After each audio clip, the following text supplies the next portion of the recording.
Bapa, kami buat kehadiran-Mu di tengah-tengah kami pada pagi hari ini. Dan saatnya Engkau berbicara kepada setiap kami. Kami siap untuk mendengarkan firman-Mu. Kami buka hati telinga kami hanya untuk firman Tuhan. Semua roh-roh jahat, semua kuasa-kuasa kegelapan yang berusaha mengganggu konsentrasi kami, yang berusaha mencuri kebenaran firman Tuhan dari hati, pikiran, dan telinga kami tolak, kami usir, kami perintahkan keluar dari tempat ini di dalam nama Tuhan Yesus. Dan kami minta damai sejahtera-Mu Tuhan yang melampaui segala akal memerintah dalam hidup kami. Di dalam nama Tuhan Yesus, haleluya, amin. Silakan duduk Bapak Ibu yang kasih di dalam Tuhan. Sebelumnya, Merry Christmas untuk yang kemarin belum ketemu. Dan Happy New Year buat kita semuanya. Dan hari ini sebelum saya menyampaikan firman Tuhan, secara khusus saya ingin mengambil waktu sebentar untuk mengucapkan banyak-banyak terima kasih kepada beberapa orang secara khusus. Yang pertama, saya ingin mengucapkan banyak terima kasih khususnya buat guru-guru sekolah minggu dan timnya yang selama ini dengan setia melayani anak-anak. Mereka bersusah payah mengurus anak-anak kita. Mereka bikin game setiap minggu, mereka latihan, mereka mengurus anak-anak kita, mereka mengajar anak-anak kita untuk nyanyi, menceritakan tentang kasih Tuhan, cerita-cerita Alkitab, sedemikian rupa supaya anak-anak kita sejak kecil mereka dengar Injil. Sejak kecil mereka kenal Tuhan. Dan itu bukan pekerjaan yang mudah. Karena anak kecil gampang sekali terdistraksi perhatiannya.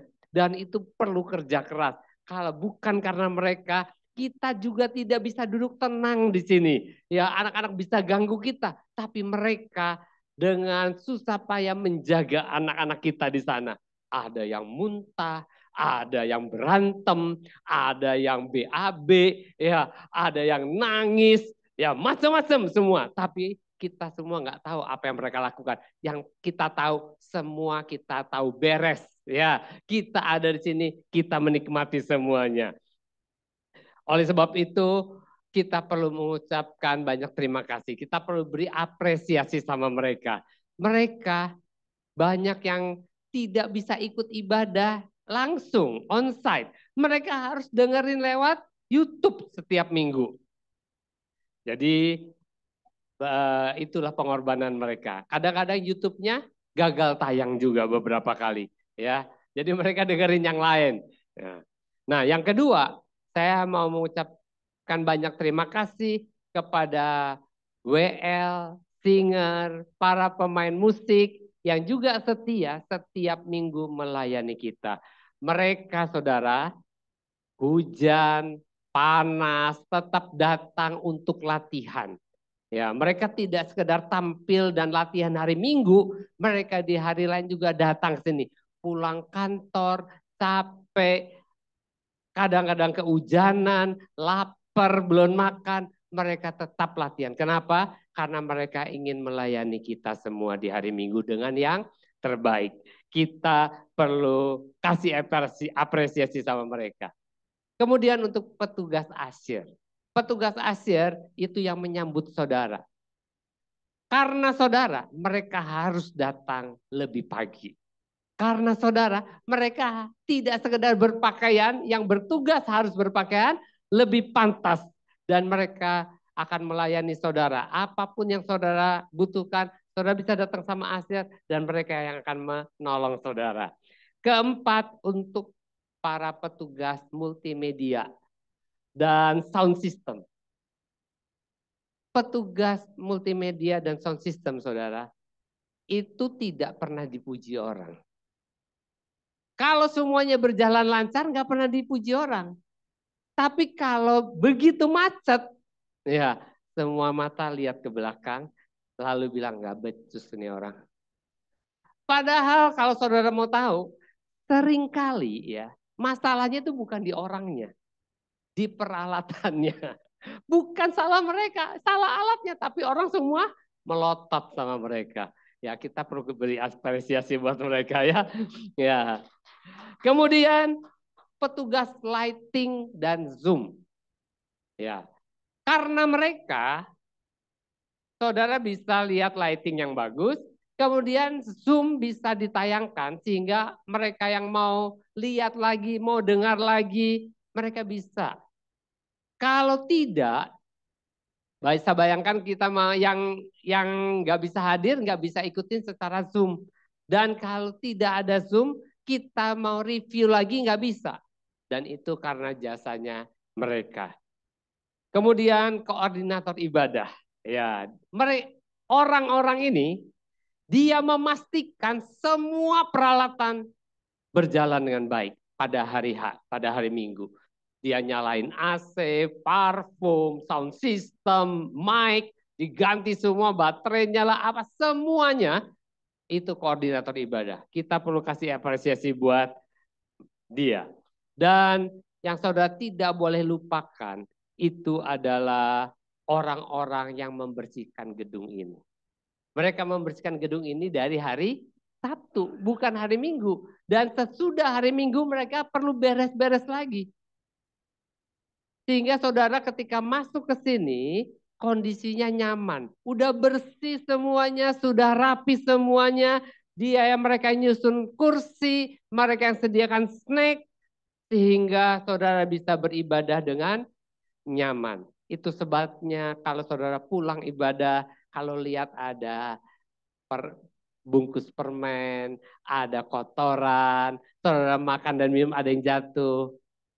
Demi untuk menghargai mereka, ambillah dan buang ke tempat sampah ya. Jaga kebersihan. Dan saya rasa tidak berlebihan. Oh ya, satu lagi, para volunteer ya. Mereka bukan siapa-siapa, tapi setiap kali mereka datang lebih awal, ada yang perlu dibantu, mereka bantu. Dan saya juga mau berterima kasih buat para donatur yang selama ini selalu setiap bulan setia mendonasikan sebagian dananya untuk membuat operasional gereja ini tetap bisa berlangsung. Saudara perlu tahu ada orang-orang yang bukan dari jemaat MDC yang setiap bulan secara rutin mendonasikan dananya supaya gereja ini bisa berjalan. Orang di luar MDC ya, dan kita perlu kasih apresiasi buat mereka. Dan oleh sebab itu saya rasa tidak berlebihan kalau orang-orang yang saya sebut tadi coba tolong berdiri. Kalau saudara Asyir, sound system, lighting, multimedia, coba berdiri. Guru sekolah minggu yang tidak bertugas, ayo berdiri. Ya, kasih tepuk tangan 20 detik buat mereka. Ya.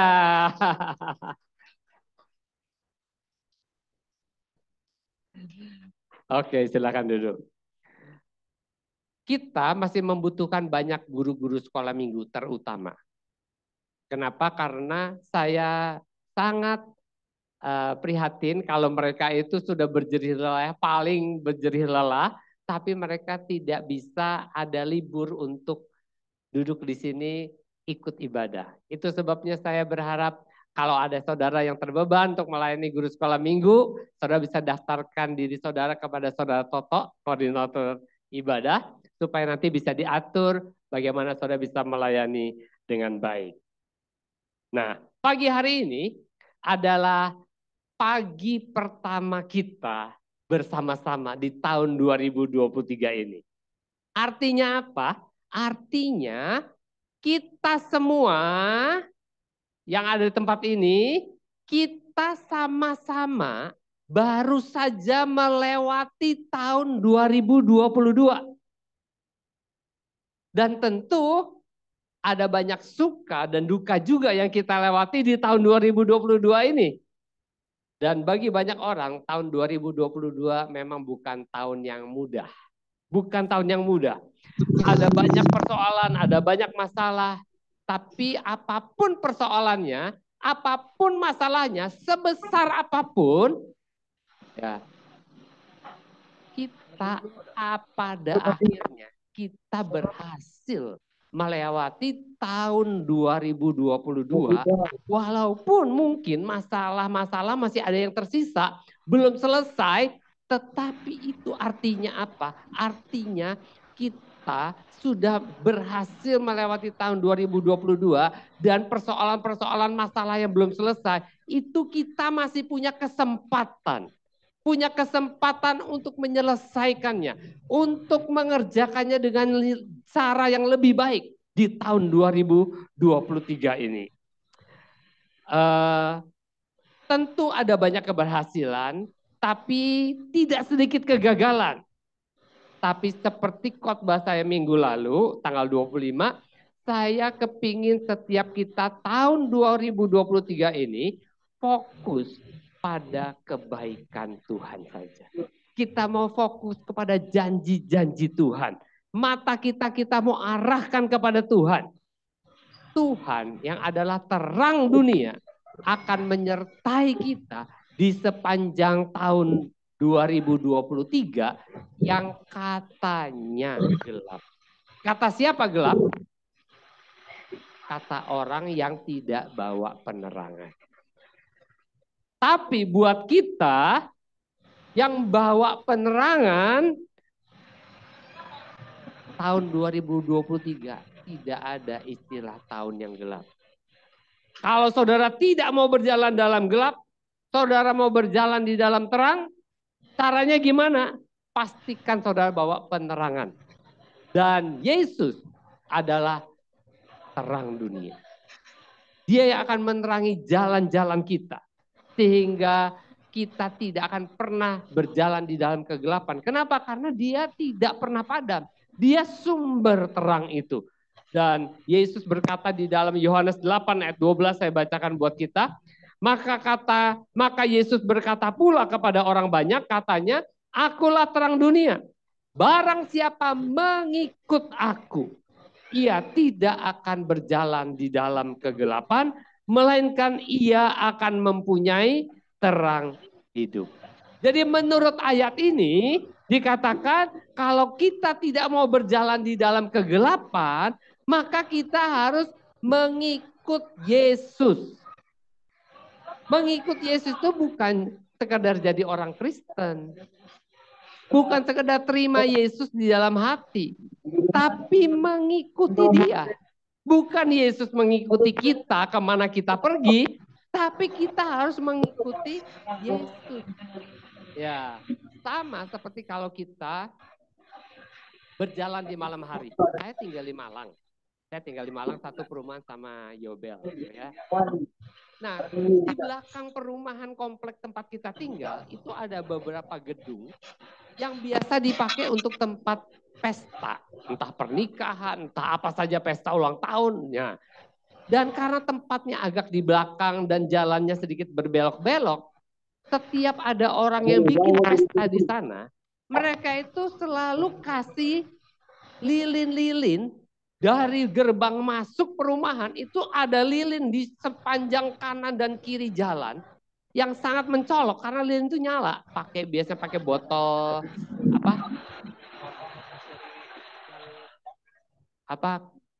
botol minuman M150 itu loh, dikasih minyak atau ada sumbunya, itu sepanjang jalan, ya berapa 1 kilometer mungkin, itu nyala terus. Jadi kita yang datang ke undangan dibimbing oleh lampu itu, lilin itu, sampai ke tempat tujuan, tidak perlu tanya, tidak mungkin tersesat. Diarahkan sampai ke tempat tujuan. Nah, demikian juga dengan kita. Bisa tunjukin nggak itunya? Nah, seperti ini ya. Jadi ada penunjuk jalan. Nah, kita yang perlu mengikuti petunjuk jalan itu. Dan kata Yesus, kalau kamu mengikut aku, kamu tidak akan berjalan di dalam kegelapan. Di sekeliling kita boleh gelap, tetapi kita tidak akan tersesat. Dan kita tetap berjalan di dalam terang, karena terang itu yang bersama-sama dengan kita. Kita yang mengikuti terang itu, sehingga kita tidak akan tersesat. Ya, jadi kalau saudara tinggal di dalam Tuhan dan firman-Nya tinggal di dalam saudara, maka saudara akan berjalan di dalam terang. Jadi sekali lagi, jadi orang Kristen bukan sekedar ke gereja, berbuat baik, tapi saudara kalau berjalan di dalam terang, saudara bisa membedakan. Saudara bisa membedakan apa sih bedanya hidup di dalam terang dan hidup di dalam gelap, itu beda banget saudara. Kalau orang tidak pernah hidup di dalam terang, mereka tidak akan tahu rasanya hidup dalam terang itu gimana. Jangankan orang yang tadinya buta bisa melihat. Orang yang tadinya buta warna saja, orang buta warna itu bisa lihat nggak? Bisa lihat ya. Orang buta warna itu ada buta warna total, ada buta warna parsial itu dia tidak bisa lihat warna-warna tertentu saja. Tapi ada orang yang buta warna total. Dia lihat dunia ini seperti nonton TV black and white. Ya. Tapi hari ini saudara, itu ada kacamata yang sudah didesain khusus untuk orang-orang yang buta warna. Dan ketika orang itu pakai kacamata itu, maka dia tiba-tiba bisa melihat dunia ini penuh dengan warna-warni. Dan orang yang tadinya buta warna, tiba-tiba dia bisa lihat warna-warni. Reaksinya gimana? Kita mau lihat video yang satu ini ya. Silakan Indah. I'm so scared. Just do it. Suaranya. Do it. It's pretty. Do it. Oh my god.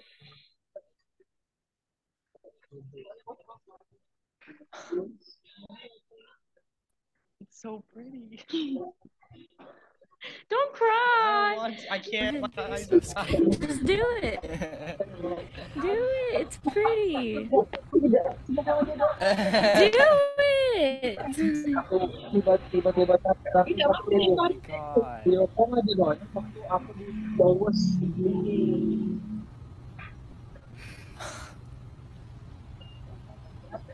It's so pretty. Don't cry. I can't. My eyes are dry. They were?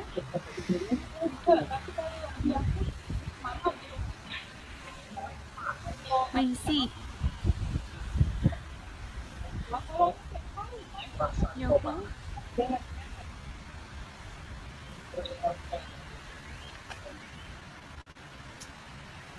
Does it look like you thought it was? No. Pink and green? Yeah?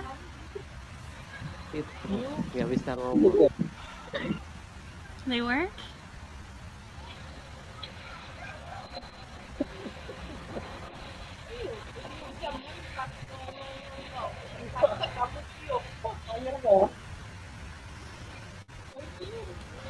You okay?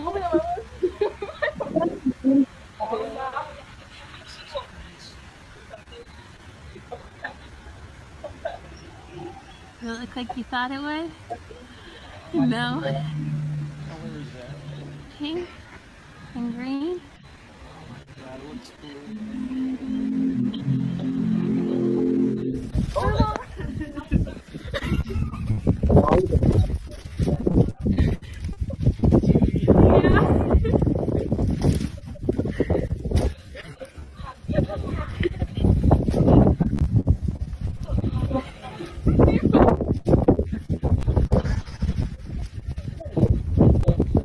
Open up my mouth.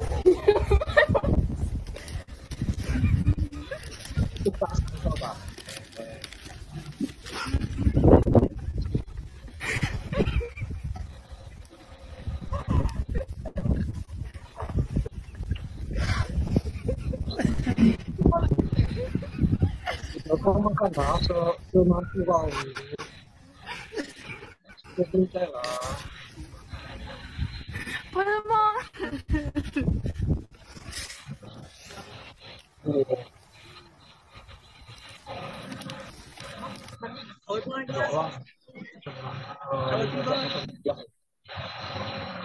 No way. Holy You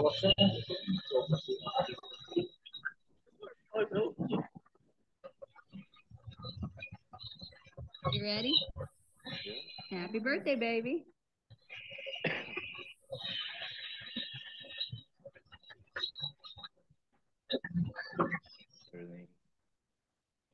It is pink, baby. What is? Everything is pink. Pink. Pink. I don't know what pink is.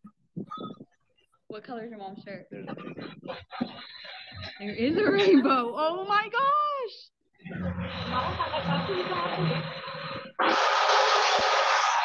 Yes, it's like a brownish tannish.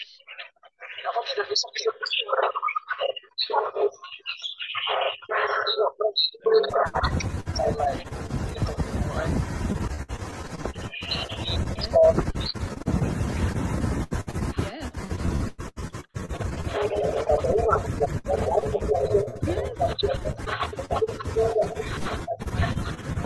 Are these colorblind glasses? First green light. Is that what these are? No way! Holy shit! No, that's why. Oke, cukup sampai sini aja. Ya, ini videonya panjang, saudara. Lebih dari 30 menit. Itu orang-orang rata-rata ketika mereka dari buta warna, kita lihat warna, mereka semua rata-rata menangis. Dengan warna-warna yang mereka lihat. Itu baru dari buta warna bisa lihat warna, bukan dari orang buta. Saudara bisa bayangin dari orang buta tiba-tiba bisa melihat bagaimana. Dan sama seperti orang yang tadinya buta, nggak bisa lihat apa-apa, tiba-tiba bisa melihat. Demikian juga dengan orang-orang yang tadinya buta rohani. Tiba-tiba mereka bisa melihat terang kebenaran firman Tuhan. Itu sukacitanya bukan hanya di dunia ini saja. Tetapi sukacitanya, perubahannya itu dibawa sampai kepada kekekalan. Itulah sebabnya kesaksian itu sangat powerful, saudara. Kesaksian itu sangat powerful. Kenapa kita disuruh jadi saksi Tuhan? Kata Tuhan di dalam Kisah 1 ayat 8 dikatakan kalau kita terima Roh Kudus, kita akan menjadi saksi Tuhan. Kita akan bersaksi. Dan kalau kita menjadi saksi, kesaksian-kesaksian itu kadang-kadang lebih powerful daripada sekedar mendengarkan khotbah. Itulah sebabnya nanti kita akan dengarkan teman-teman kita untuk mereka bersaksi bagaimana Tuhan bekerja dalam hidup mereka di tahun 2022 ini. Dan saudara tahu orang-orang itu yang tadinya buta warna sekarang bisa lihat. Bagaimana awal mulanya mereka bisa lihat warna. Karena ada orang yang tahu ada kacamata itu. Orang yang buta warna tidak tahu.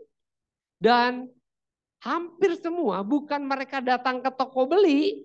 Tetapi ada orang yang membawa kacamata itu. Sebagai hadiah ulang tahun. Sebagai hadiah kelulusan. Apa saja diberikan kepada mereka.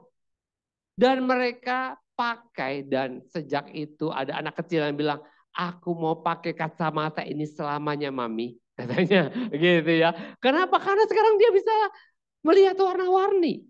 Ya, jadi demikian juga saudara bisa bayangkan betapa besar kesaksian itu akan merubah hidup orang-orang yang mendengar.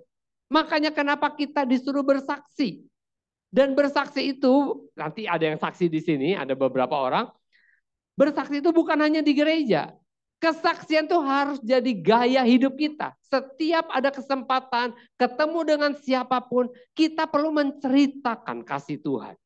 Supaya orang-orang yang tadinya berjalan di dalam kegelapan, ketika mereka mendengar kesaksian saudara, seperti saya pernah ceritakan, orang itu bukan Kristen ketika diceritakan tentang kasih Tuhan, dia bilang, Pak, seperti ada lampu tiba-tiba menyala sehingga saya bisa lihat semuanya, sehingga saya bisa mengerti semuanya, dan akhirnya dia menerima Yesus sebagai Tuhan dan juru selamatnya. Karena mendengarkan kesaksian.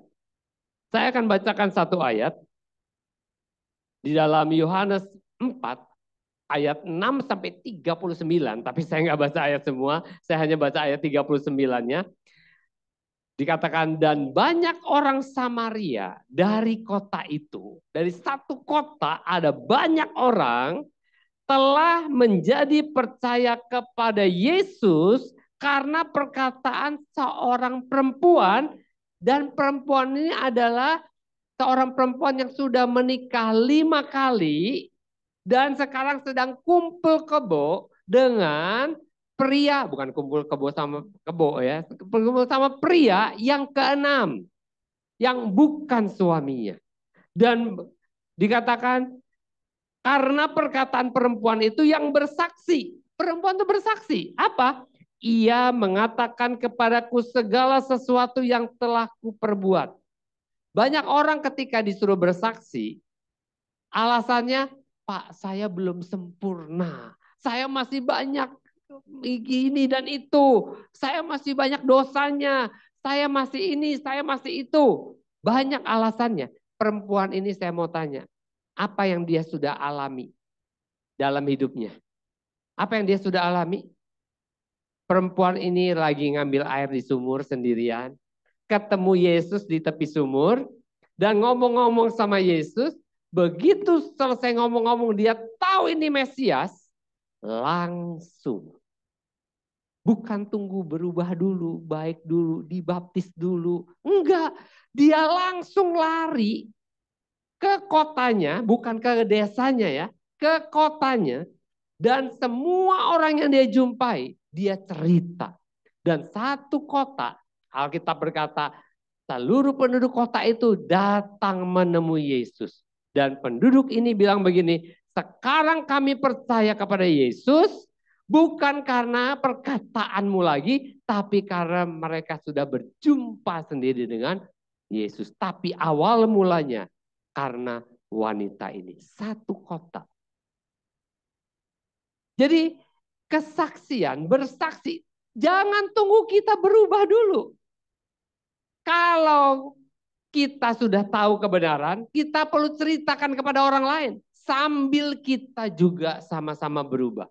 Bersaksi itu menceritakan apa yang kita tahu, apa yang kita dengar, apa yang kita rasakan. Itu yang kita ceritakan kepada orang lain. Kita tidak bilang, aku sudah berubah, aku mau berubah. Karena aku sudah menemukan kebenaran. Dan kalau itu kita lakukan, saya percaya ada banyak orang akan datang kepada Tuhan. Seperti saya bilang, tahun ini kita semua harus berbuah. Cukup 1 hari berapa? 1. Dari 1 jemaat, ya nggak tahu berapa orang ini, mungkin 60-an lebih. Dari 60 orang lebih, cukup bareng-bareng ajak 1 orang. Tapi tiap hari. Berarti akhir tahun 2023 ada berapa orang? 365 ditambah ini. Ya, berapa kali ibadah? Nggak cukup tempat ini.